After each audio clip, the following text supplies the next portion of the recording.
नमस्कार दोस्तों। आज हम पढ़ेंगे new self learning English course with activities class 6 का चैप्टर नंबर 2, ए सोलफुल एक्सपीरियंस। इस वीडियो को स्टार्ट करने से पहले और इस लेसन को स्टार्ट करने से पहले चलिए कुछ चैप्टर 2 से रिलेटेड कुछ वर्ड मीनिंग देख लेते हैं, जिससे आपको सहूलियत होगा आसानी से समझने के लिए।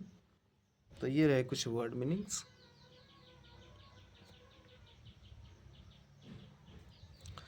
ए सोलफुल एक्सपीरियंस, इसका मतलब होता है एक आत्मिक अनुभव। वेंचर आउट का मतलब होता है बाहर निकलना। कल्चरल एक्सचेंज प्रोग्राम का मतलब होता है सांस्कृतिक आदान प्रदान कार्यक्रम, चाहे सांस्कृतिक विनिमयन कार्यक्रम भी होता है। इक्विवेलेंट मतलब होता है बराबर, समकक्ष। फैसिनेटेड मतलब होता है अत्यधिक रोमांचित, चाहे मंत्रमुग्ध। विविडली मतलब होता है स्पष्ट रूप से, चाहे ताज़ा। कस्टम का मतलब होता है सीमा शुल्क पूरा करना या सामान की जांच पड़ताल।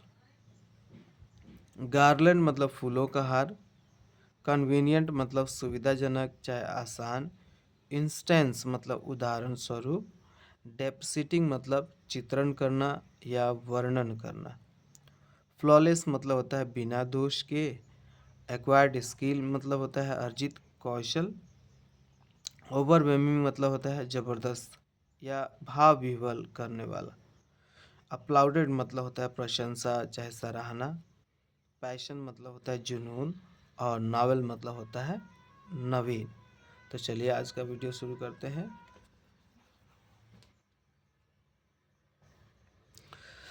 Read the passage and answer the question that follow.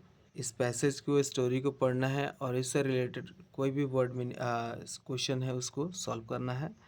As a German who had never ventured out of Europe, मतलब कि ऐसा जर्मन नागरिक जो कभी बाहर ना गया हो यूरोप के। It was a dream come true when I was selected for a cultural exchange program to India from my dance institute। एक सपना साकार हो गया कि जब मेरा सिलेक्शन किस में हुआ, कल्चरल एक्सचेंज प्रोग्राम के लिए इंडिया में, मेरे डांस इंस्टीट्यूट के द्वारा, मेरे डांस संस्था के द्वारा मेरा सिलेक्शन किस में हो गया, कल्चरल एक्सचेंज प्रोग्राम इंडिया में। ठीक है, सांस्कृतिक आदान प्रदान चाहे विनिमयन प्रोग्राम में। दे से मतलब वो लोग कहते हैं विजिटिंग इंडिया इज़ इक्विवेलेंट, कि इंडिया को विजिट करना बराबर है किसके किसके बराबर है, टू विजिटिंग सेवरल कंट्रीज़, विभिन्न देशों का दौरा करना या घूमना इंडिया घूमने के बराबर है। ऐसा क्यों है? At once due to its rich culture, ऐसा इसलिए है क्योंकि इंडिया का जो कल्चर है क्या है, बहुत धनी है, बहुत विशाल है। Which differs from state to state, जो अलग अलग राज्यों का अलग अलग कल्चर बताता है इंडिया में। As a fine art student, मतलब जैसे कि एक ललित कला का छात्र होते हुए, I have always been fascinated by the Indian dance, मैं हमेशा से क्या रोमांचित रही हूँ किसको लेके, इंडिया डांस को लेके, मतलब जो शास्त्रीय नृत्य है उसको लेके। And wanted to learn the art from a guru, और मैं चाहती हूँ कि ये जो डांस है, क्लासिकल डांस है, मैं किसी गुरु से सीखूँ, इंडियन गुरु से सीखूँ। I vividly remembered the day when I landed in New Delhi, मुझे अच्छी तरह से याद है, स्पष्ट रूप से याद है जब मैं दिल्ली उतरी। Soon after I cleared the custom at the airport, और मैंने कुछ ही देर में जो कस्टम होता है जहाँ पे सामान का चेक होता है, चाहे कोई नागरिक का वीज़ा पासपोर्ट चेक करते हैं, वो मैंने क्लियर किया। I was welcome with a huge garland of orange flowers, मेरा स्वागत किया गया कैसे, एक बहुत बड़े पीले फूल से, ऑरेंज फूल से, गेंदे के फूल से। बाय माय होस्ट फैमिली, जो मुझे लेने आए थे उनके द्वारा। It was a large family, यह बहुत बड़ी फैमिली थी, कंसिस्टिंग ऑफ 3 जनरेशन, जिसमें क्या 3 जनरेशन दिखाई दे रहे थे। मतलब उसमें बुज़ुर्ग भी थे, जवान भी थे और छोटे बच्चे भी थे। That live together and practice their art together, जो एक ही साथ रहते थे और डांस और नृत्य कला एक ही साथ सीखते थे। They all shared a deep passion, उन्होंने एक उन्होंने एक जुनून दिखाया किसके प्रति? For the classical Indian dance, मतलब जो शास्त्रीय नृत्य है भारत का उसके प्रति उनमें बहुत ज़्यादा जुनून था। फॉर्म कथक, कथक एक क्या है? एक डांस नृत्य कला है जो उत्तर प्रदेश का कला है कथक। चलिए आगे।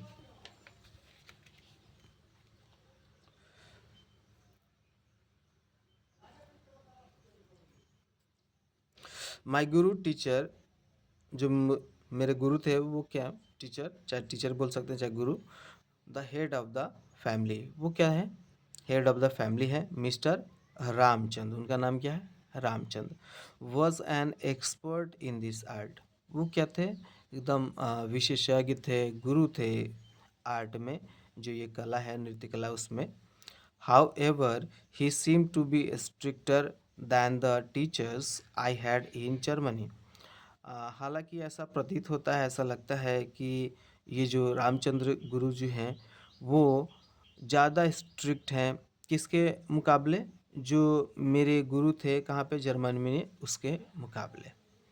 He woke up early and expected his students do the same. वो बहुत सवेरे ही उठ जाते हैं और ऐसा अपेक्षा करते हैं कि उसके स्टूडेंट भी क्या सुबह उठें।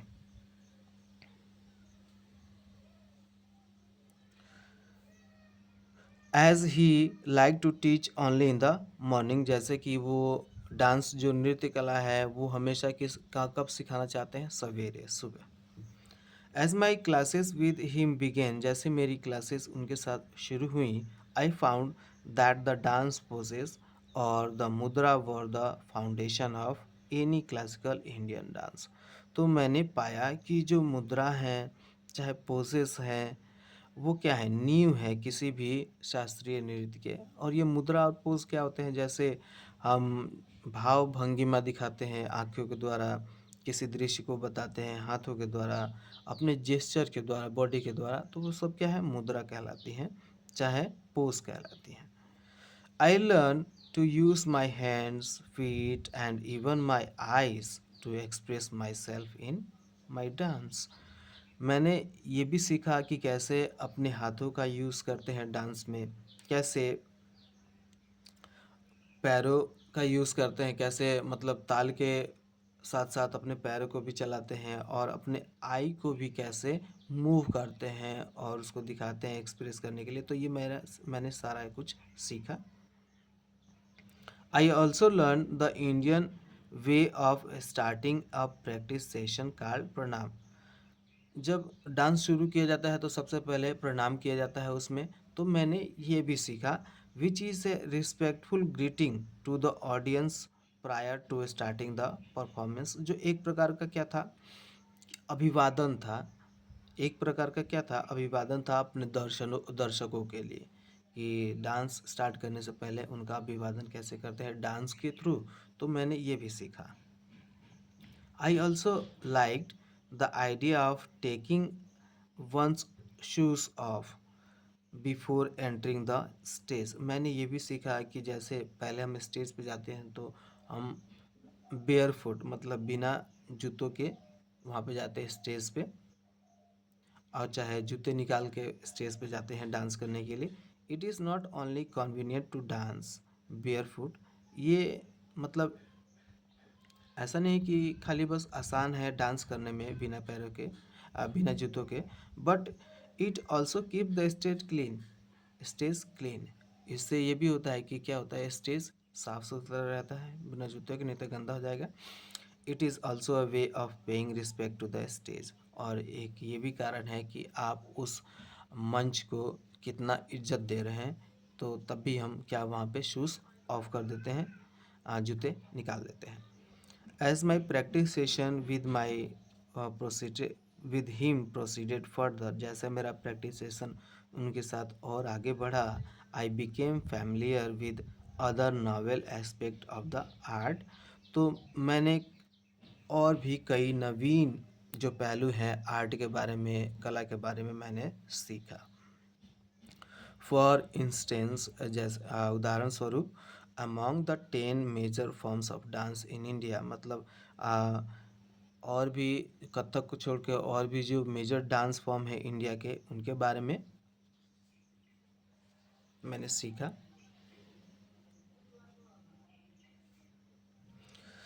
Kathak is primarily use to tell a story. Kathak का यूज़ होता है मुख्यतः क्या बताने के लिए? स्टोरी बताने के लिए, कथा बताने के लिए।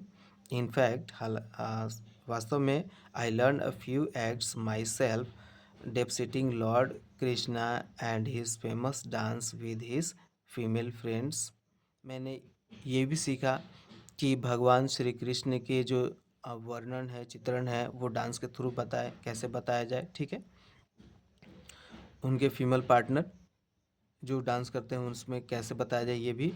और depicting Lord Krishna, Lord Rama return to Ayodhya, मैंने ये भी सीखा कि श्री राम जी का जो चित्रण वर्णन है जब वो अयोध्या आए, तो वो भी मैंने सीखा कि डांस के थ्रू इसको कैसे प्रदर्शित किया जाता है।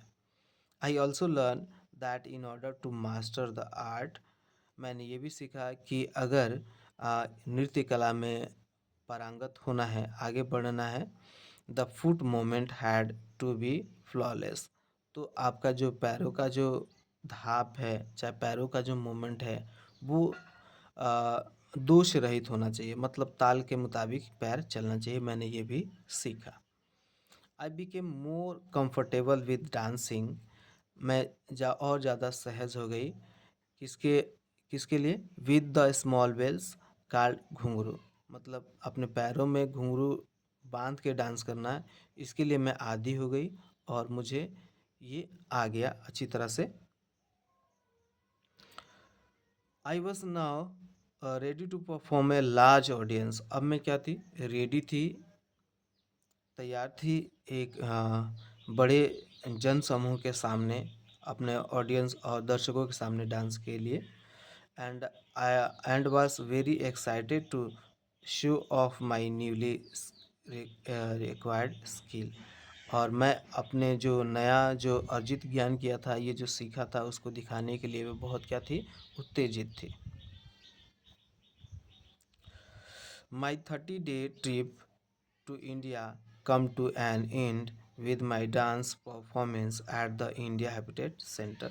मेरा 30 दिनों का जो सफ़र था इंडिया का अब ख़त्म हो चुका था, किसके साथ? जब मेरा डांस परफॉर्मेंस हुआ, कहाँ पे? इंडिया हैबिटेट सेंटर में, जो दिल्ली में है।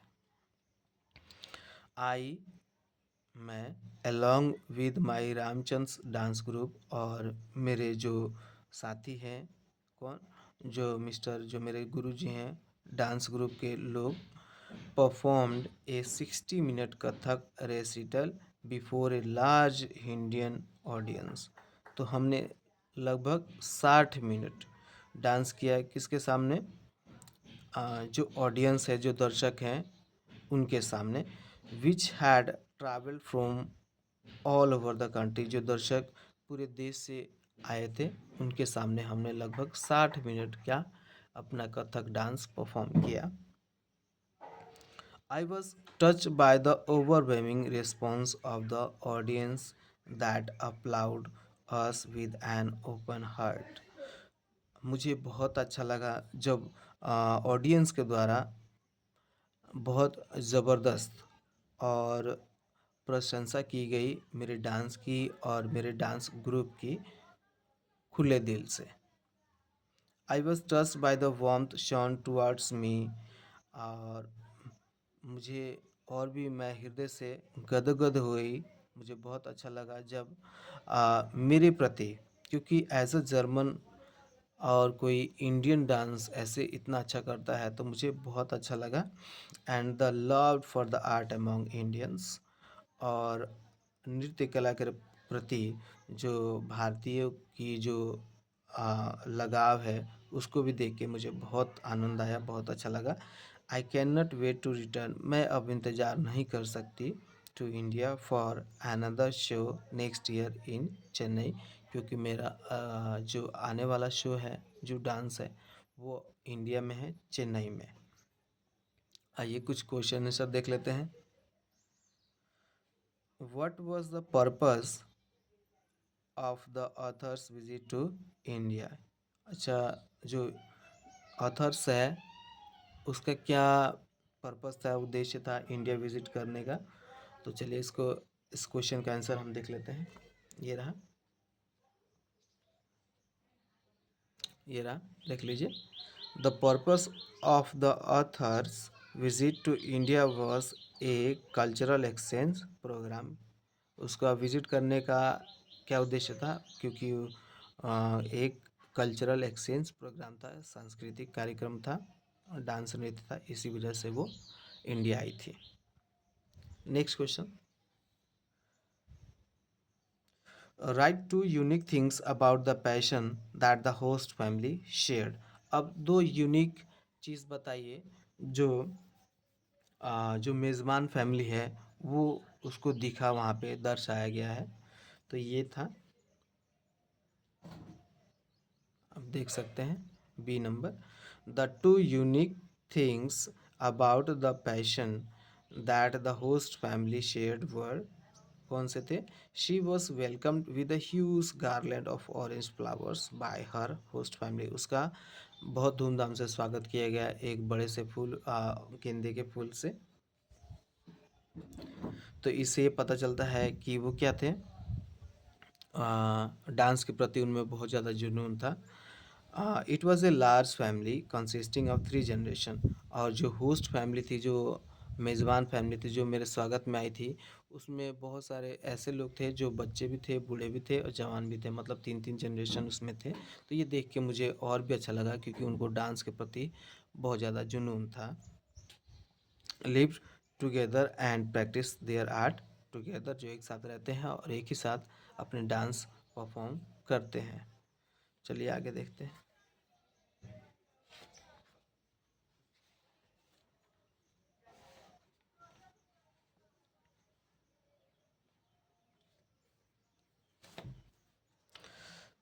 देखिए, what makes the author want to come back to India? Author क्यों फिर वापस आना चाहता है इंडिया में? इसका आंसर ये है, देख लीजिए, C number. The author wanted to came back to India because she had another show next year in Chennai, क्योंकि उसका एक शो है, डांस है अगले साल चेन्नई में, इसीलिए फिर वो आना चाहती है। चलिए आगे का क्वेश्चन देखते हैं।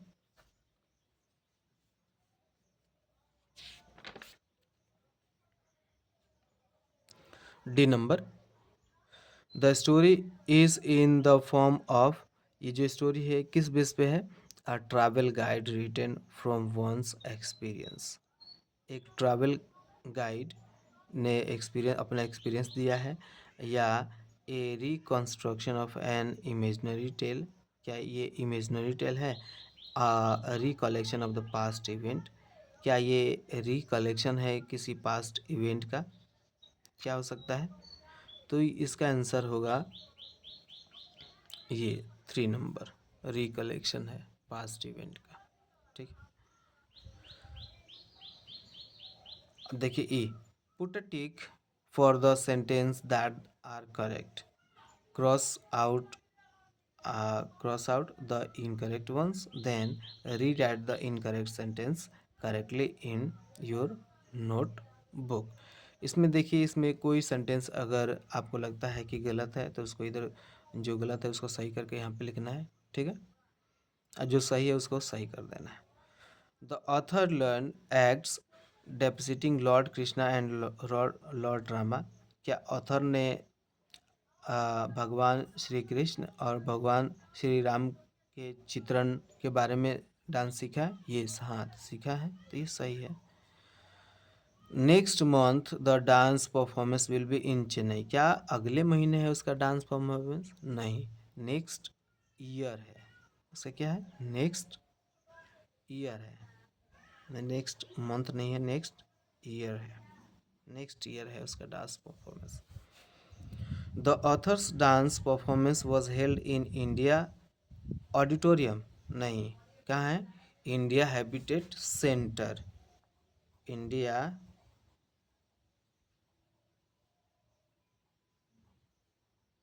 हैबिटेट सेंटर में था उसका, ठीक है, तो आप इंडिया हैबिटेट सेंटर लिख लीजिएगा। The key component of Kathak is footwork, yes ये सही है, फुटवर्क एकदम ज़रूरी है कथक के लिए। Kathak is mainly use to express a poem, नहीं, पोएम दर्शाने के लिए नहीं होता है कथक का यूज़, क्या दर्शाने के लिए होता है, स्टोरी, कथा, तो यहाँ पे स्टोरी लिख देंगे, ठीक है। अब देखिए 8 number question, use the following words in sentences of your on, ये जो कुछ वर्ड दिए गए हैं 4, इससे रिलेटेड आपको क्या बनाना है, सेंटेंस बनाना है। तो यहाँ पे इतना जगह नहीं है, मैं आपको इधर दिखाता हूँ।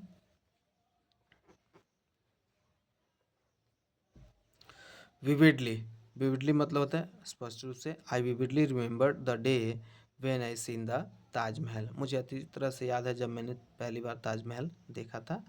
वेंचर मतलब होता है I never ventured out from Bihar, आप ये भी लिख सकते हैं I never ventured out from India, ठीक है।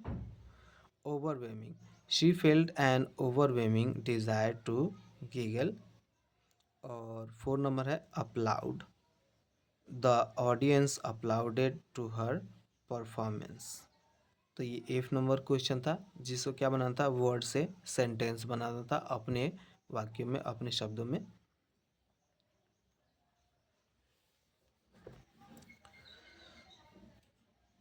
अब जी नंबर देखते हैं, G number question, which words in the passage are use to describe the following.